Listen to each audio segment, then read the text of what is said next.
السلام عليكم ورحمة الله. بنواحي مدينة جديدة وبطلت سنة 2008 واحد السيدة عندها 52 سنة توفى زوج ديالها وخلى 3 الولاد وبنت.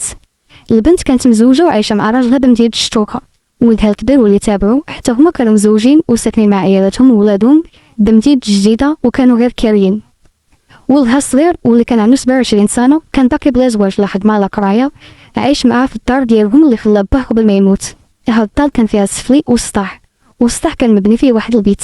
هاد الولد كان مبني بالكاكاوبي والحشيش والشراب، وكان هو السبب باش خوتو خرجوا من الدار ومشاو كراو. هربوا خافوا منه. الولد كان كيسكر وكيهز الجنويه ديالو ويدوس يعربط في الدرب ديالهم. فاش كانوا كيهضروا معاه كان كيحيه عليهم وسبق ليه يضرب خوه الكبير بجنويه لراسو. الولد كان قبيح وكان كيزعم يضرب وكان كيبيع حتى الحشيش وديما داخل الحباسات.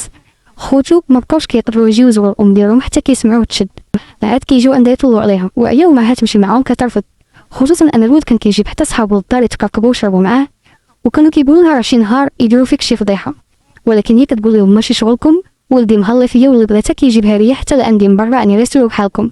والمصيبه الكبيره فاش كان كيدخل الحبس كانت كتبيع هي بلاصتو حتى كيخرج. حتى لواحد النهار الولد سكر مزيان وتكركب وجلس معربط في الدرب ديالهم، هز واحد الجنويه اللي داز كيسبو، ما هضر معاه حتى شي حد. النهار الاخر تجمعوا الجيران ومشى معاهم واحد من الحانوت وبلغوا به. شي واحد مشى لعنده وقال هاديه غير ساق الخبر، هز الجنويه ديالو ومشى لداك مول الحانوت تكافس عليه مزيان ما خلى فين ضربوه وهرب. داز 17 يوم وتشد الولد شدو جداميه، الام ديالو بقات بوحدها في الدار. داز 23 يوم بالضبط. واحد النهار اللي كان لحد الصباح واحد صاحبتها وجارتها في نفس الوقت جات لعندها، كانوا متفقين باش يمشيو للسوق كتكذب. بان ليها الباب ديال الدار مردود، عيطت ليها ما جاوباتهاش، دفعت الباب ودخلت حتى كتلقى المرا طايحه على ظهرها ميته وغرقه في دميتها. خرجت قالت للجيران اتصلوا بولادها واتصلوا بالجندام. في الجو كيلقاو السيده ميته طايحه على ظهرها، عندها واحد الضربه خايبه في الراس ديالها وعندها 5 ديال الطعنات في البطن وفي الصدر ديالها. من بعد المعاينه ورفع البصمات ما كانت الجثه تاكل التشريح. الدار كانت كلها مرونه ومقلبه، حتى من الكوزينه كانت مقلبه والماء مجبودين. باب الدار ما كانش عليه اثار الكسر، باب السطح كان مشدود من الداخل، والبيت اللي في السطح كان خاوي فيه غير واحد الحصيره وجوج مخدات. بحثوا مع الجيران سولوهم واش سمعوا شي غوات، سمعوا شي صداع، كيقول ما سمعنا والو وما شفنا والو. ولكن البارح السبت مع ديك 8 ديال العشيه شفناها كانت كتدور في الدرب لاباس عليها بخير وعلى خير. ولكن هاد السيده راه كانت كتبيع الحشيش من نهار تشد ولدها، والدراري ديال الدرب غاديين جايين عليها. بحثوا مع ولادها كيقولوا اخر مره شفناها فاش تشد خونا، جينا عندها دوسنا عندها واحد 3 ايام وعينا فيها باش تمشي معنا ما بغاتش. دازت واحد 10 ايام ورجع عندها ولدها الباب عليك 8 ديال الليل وهو جالس معاها. جاو شي دراري كيتكوا عليها، خرجت حلت لهم الباب عطاوها الفلوس ودخلت جابت لهم الحشيش. تخاصم معاها ولدها قال لها هادشي اللي كدير غادي يصيفطك للحبس. قالت لي مالكم كتعطوني باش ندير القفه، نتوما كاع ما كتحملوه. خرج بحالو مشى قالها لخوتو، ومن تما ما بقاش عندها حتى شي حد. كانوا كيخافوا يجيو عندها للدار وصدقوا شدوا ليه معاها وغادي للحبس. سولوهم واش عندها شي مشكل مع شي حد، كيقولوا لا. سولوهم واش عندها شي فلوس شي ذهب، كيقولوا عندها واحد الحلقات وجوج ديباج، اما الفلوس الله اعلم. الجندار ما لقاوش في الدار ديالها لا فلوس لا ذهب لا حشيش. شدوا بزاف ديال الدراري اللي كانوا كيشريو من عندها الحشيش، بحثوا معاهم عمقوا معاهم الابحاث ديالهم. كيقولوا نهار تشد ولدها هي اللي جات عندنا كنا جالسين في راس الدرب وقالت لنا اللي خاصو الحشيش يجي لعندي راه كاين. وبقينا واحد كيقولها لواحد وكنا كنمشيو نشريو عليها. شي وحدين قالوا نهار السبت راه مشينا عندها للدار مع ديك العشرة ديال الليل شرينا من عندها وراه كانت بخير وعلى خير. نتائج التشريح عطاو ان السيده توفات منتصف الليل بسبب طعنات اللي تلقاتهم في البطن ديالها.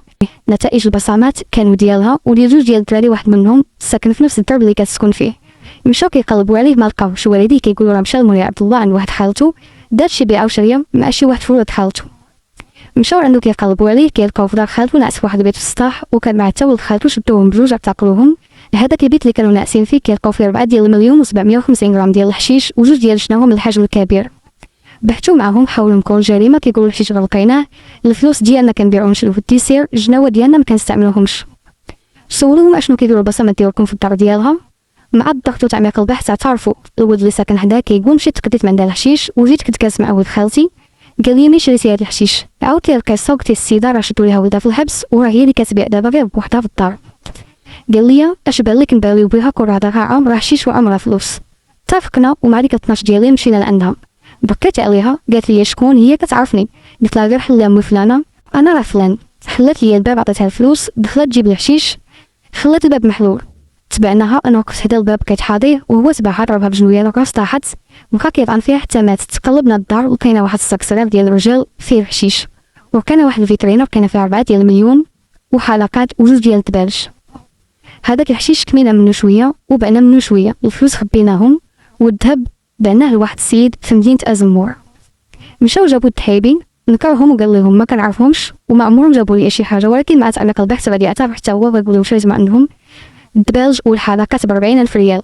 عرفتهم سارقينهم وعطيتهم داكشي اللي بغيت. الدبالج ساويين 8000 درهم والحلقات ساويين 1000 درهم.